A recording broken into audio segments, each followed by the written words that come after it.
começa a analisar um pouco mais a questão brasileira, a gente entra no âmbito da governança do Estado brasileiro, tá? E aí a gente vê, né, de acordo com o Banco Mundial, esses aqui são os indicadores que medem a governança do Estado brasileiro. São 6 indicadores que nós temos, né? O primeiro dele é liberdade de voz, né, poder da opinião pública, a questão da prestação responsável de contas. O primeiro deles é governança pura, tá? É a governança que nós entendemos aqui, que nós já colocamos, né? Muito bem, os países da OCDE, os países mais ricos do mundo, os 30 países mais ricos do mundo, 88 é a nota média. País da América Latina entra com 80, com 60 e Brasil 61. E se a gente for analisar cada item desses indicadores, nós chegamos à situação lastimável brasileira. Porque se a gente imaginar a estabilidade política, né, e das instituições, o mundo gira, né, na OCDE 75, América Latina 58, Brasil de menos da média com a nota 32. Efetividade do governo 85 versus 52 versus 36. Qualidade do ambiente regulatório 85, 55, 40. Brasil abaixo da média. Aplicação efetiva das leis, enforcement versus impunidade. Mundo 86, 51 América Latina, 44 Brasil. E controle da corrupção em todos os seus níveis. 83, 54, 40. Média brasileira, 42. Nunca foi tão baixa. Aqui é o histórico do Brasil, né?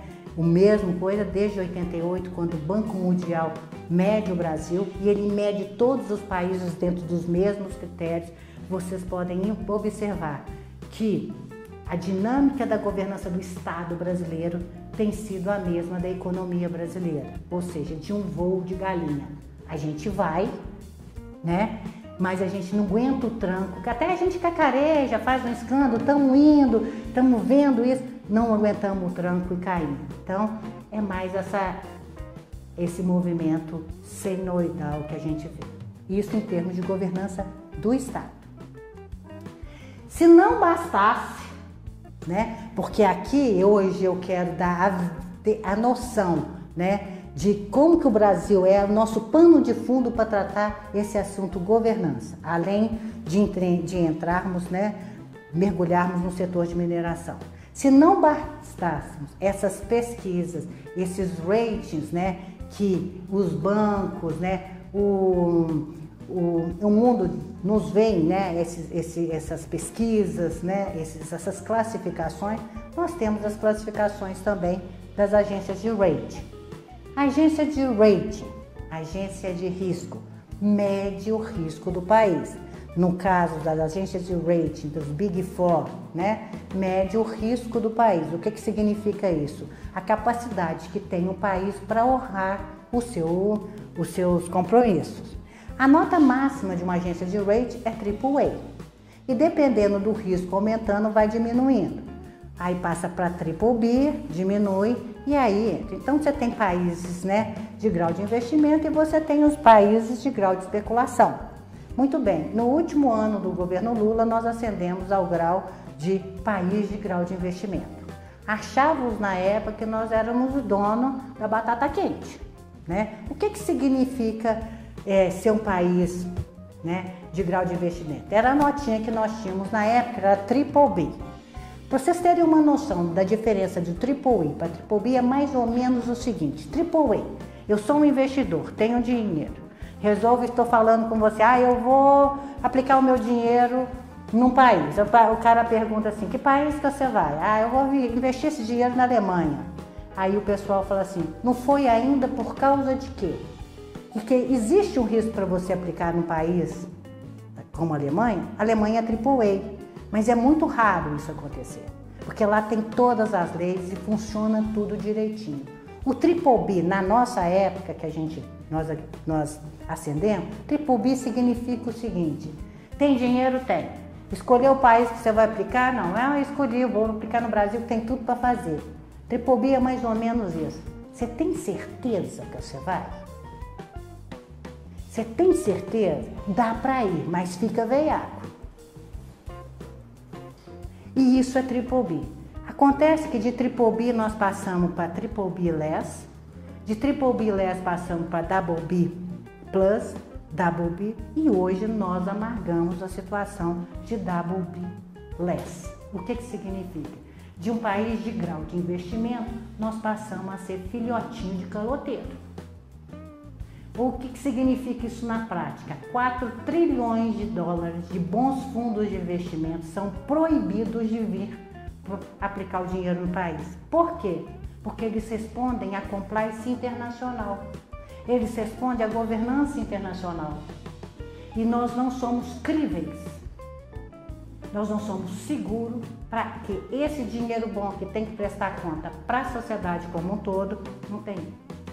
Então, esse é o momento para nós. Para vocês terem uma noção, país aí na tela, grau, né, de investimento: Alemanha, Dinamarca, Canadá, Austrália, AAA. América Latina, nós temos Chile com A, né, México, Colômbia, Peru, melhor do que a gente, Uruguai. Grau especulativo, Double B, Brasil, igual a gente tem Guatemala, pior do que a gente, Equador, Argentina, Triple C, e Venezuela já saiu fora dos 4. É bem assim. E nós estamos na América Latina, e só de imaginar na América Latina, nós somos uma bombinha relógio cheia de surpresinha que ninguém sabe o que pode sair a próxima. Entender isso, gente, é começar a entender. E para fechar a situação brasileira, então temos sobre os rankings dos bancos mundiais, da credibilidade nós estamos bem abaixo da média, né? Sobre o ponto das agências de risco, já passamos a ser um país de grau especulativo, ou seja, filhotinho de caloteiro. E para piorar um pouco mais a nossa situação, hoje o Brasil é o benchmark mundial em corrupção. O que significa isso? Né? Na Transparência Internacional deste ano, nós estamos ali amargando, né, um país, né, de uma nota aí, entre os países recomendados, nós estamos os 106 países mais corruptos do ranking atual. Ou seja, nós somos, de acordo com a Transparência Internacional, nós somos o benchmark mundial em corrupção no quesito capilaridade. O que nós conseguimos montar nos últimos anos entre o setor privado e o setor público, ninguém conseguiu fazer.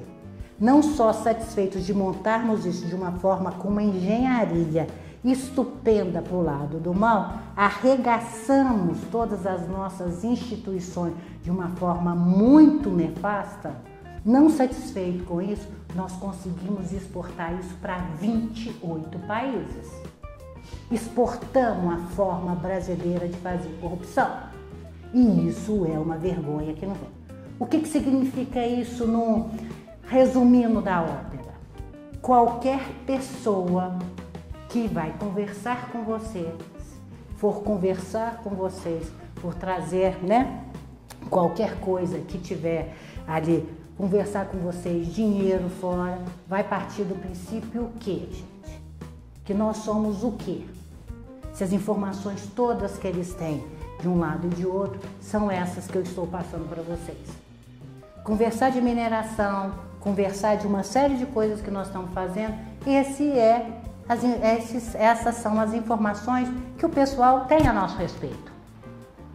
Então, o que significa? Que qualquer um de nós que formos tratar com qualquer pessoa que entende o que nós estamos falando, que entende de governança, que entende de empresa, e a gente precisa entender, eu sei que nós somos assim, eu estou na esparrela, mas não faço parte dela, porque eu entendo o que é importante para vocês, eu tenho os valores que precisam ser, se precisam ser analisados. Eu entendo o que você está falando e sei que a minha situação do país é isso aqui.